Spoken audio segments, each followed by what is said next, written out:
Beyonce scared to drop because of Rihanna. Beyonce scared to drop because of Katy Perry. Beyonce scared to drop because of Britney Spears. Beyonce scared to drop because of Lady Gaga. Beyonce scared to release with all the other pop girls because 4 was a flop. Beyonce is so scared. Beyonce doesn't know what she wants to do. Beyonce is going to pull out every gimmick in the book. Well, guess what? Who gives a fuck at this point in time? Because she basically bamboozled every motherfucking body regarding the industry, regarding music listeners, everybody, because she straight up dropped the album in the middle of the motherfucking night, didn't bother to tell anybody, and got the whole world buzzing, and they're still buzzing hours later. Not to mention she sold 80,000 records within 3 hours. I mean, I'm not even a Beyonce stan at all. You know, I mainly stand for the ghetto bitches like Mary, Keisha Cole, and Fantasia, and, you know, K. Michelle, and all that type of shit. You know, Monica, you know. I stand for those type of bitches because, you know, I relate to them. I'm urban as a motherfucker, so of course I'm gonna relate to them the most. However, my thing about it is I can give credit where it's due. You know what I'm saying? I don't have to be a big fan of somebody to give them their props. And the fact of the matter is, Beyonce dropped this album on All of Us and didn't bother to say shit. And I just feel like, you know what I'm saying? That's power.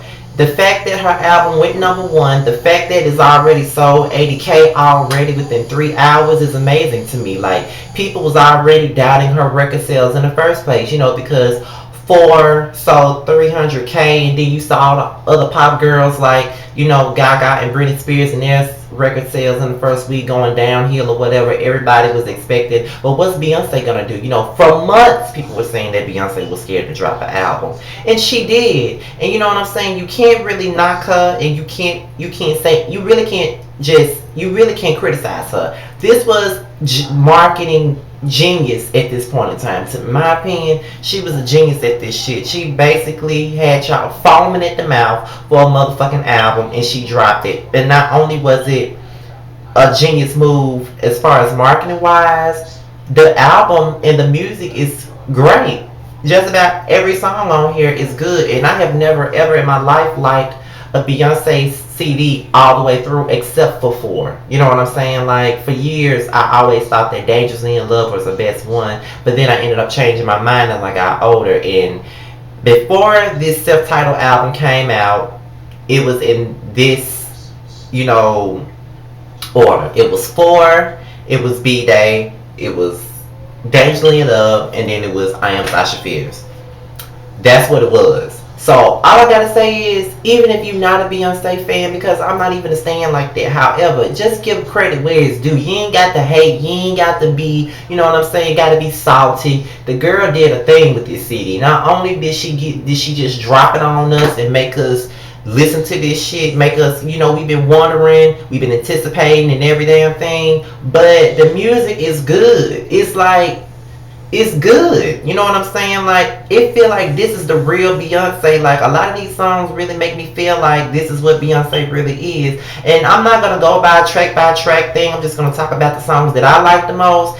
Number 1 is Drunk in Love featuring Jay-Z, which I heard gonna be her urban single. It sounds like some Texas, you know, some Texas lean type shit. That's what it sounds like. And she's singing her motherfucking ass off. And you can tell that she's in love with motherfucking Jay-Z. She likes to fuck him. She likes to love him. She likes to be with him. You can say whatever you want to say about their relationship, but it's pretty clear that it's the real deal. And can't nobody take that from her ass. And that's how I feel about it. Drunk in Love is my shit. And that beat is sick. It's a fucking lean. I love it.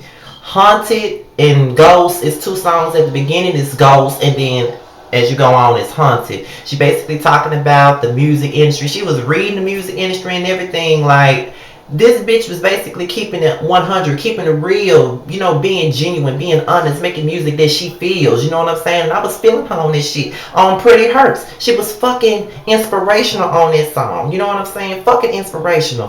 XO kind of reminds me of Rose Colored Glasses when it first come on, but it's a great pop crossover record. You know, it's basically your typical song about being in love or whatnot. You know, it's kind of corny, but at the same time it's kind of cute. I like the song. You know, I'm ready for it to be on the radio, to be quite honest. I think that's gonna be the first or the second pop record. I'm not sure, but I love that song. Flawless is basically Bow Down remastered, pretty much. I didn't really care for Bow Down when I first heard it. However, just hearing it on the album and the way that it flowed with the rest of it, I was feeling it. You know what I mean? It was nothing bad about it. Bow Down, bitches, basically. Heaven and Blue kind of makes me feel like it was a story being told. It feel like that Heaven was talking about her miscarriage and how she felt about the miscarriage and whatnot, and how Heaven couldn't wait for the baby. Although she fought for it to stay, it had to go on to Heaven, and then it transitions over to Blue, and she talks about how much she loves her baby, Blue Ivy.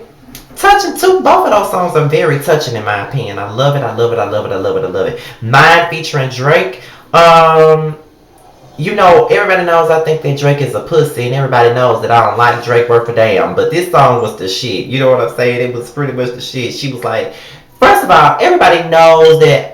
Anybody that knows me knows that I love me some R&B music, especially the R&B music where you got the cuss to get your fucking point across. This bitch was cussing on the damn song to get her fucking point across. So can't nobody, I don't give a fuck. I love when she say, fuck what you heard, you're mine, you're mine. Shout out to my boy Tariq, because he already called the fact that I like that part the most, which I do. I love that song. It doesn't, you can tell that was a mellow ass song produced by 40. You can tell his productions from a mile away sometimes, but I like that song.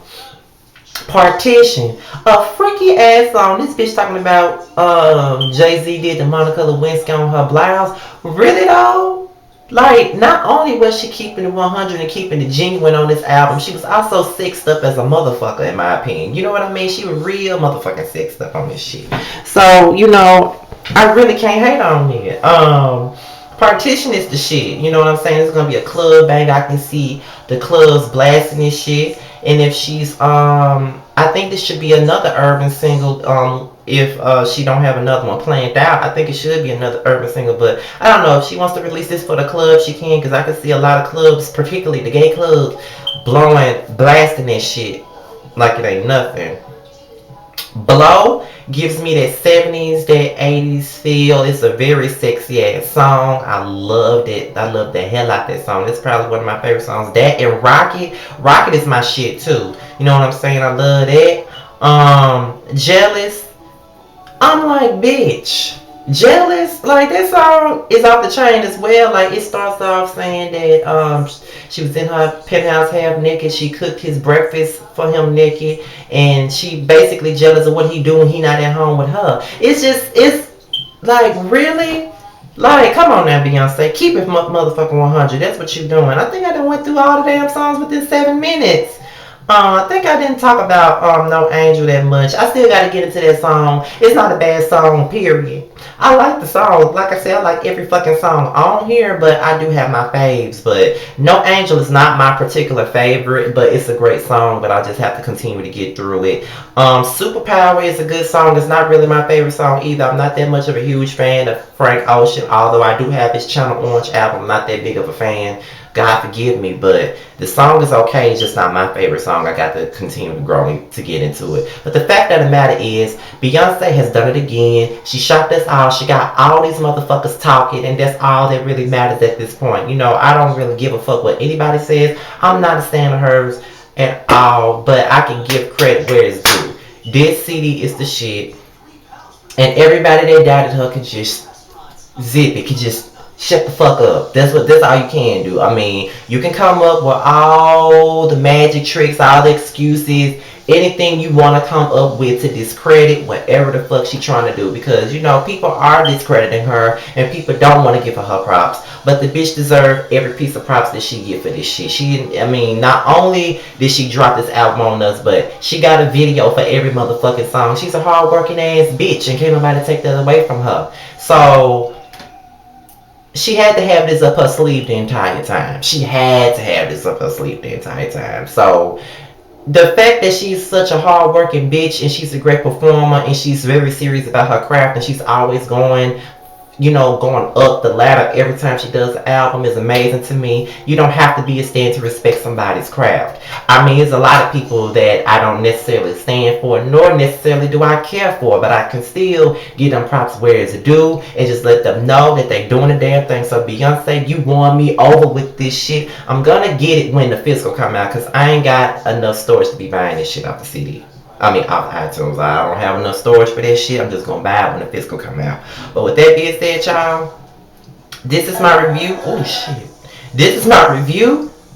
Well, not really a review, but just my take on the whole Beyonce takeover situation. Make sure you follow me on Twitter at www.twitter.com/Mr. underscore still standing without the G, and follow me on Instagram at rebellious underscore Scotty, which the name will be changed in a little bit. Trust and believe that. So you guys, I'm out of here. I hope y'all have a wonderful weekend, and I will see y'all Monday morning with my Real Housewives of Atlanta review. I'm out of here, y'all.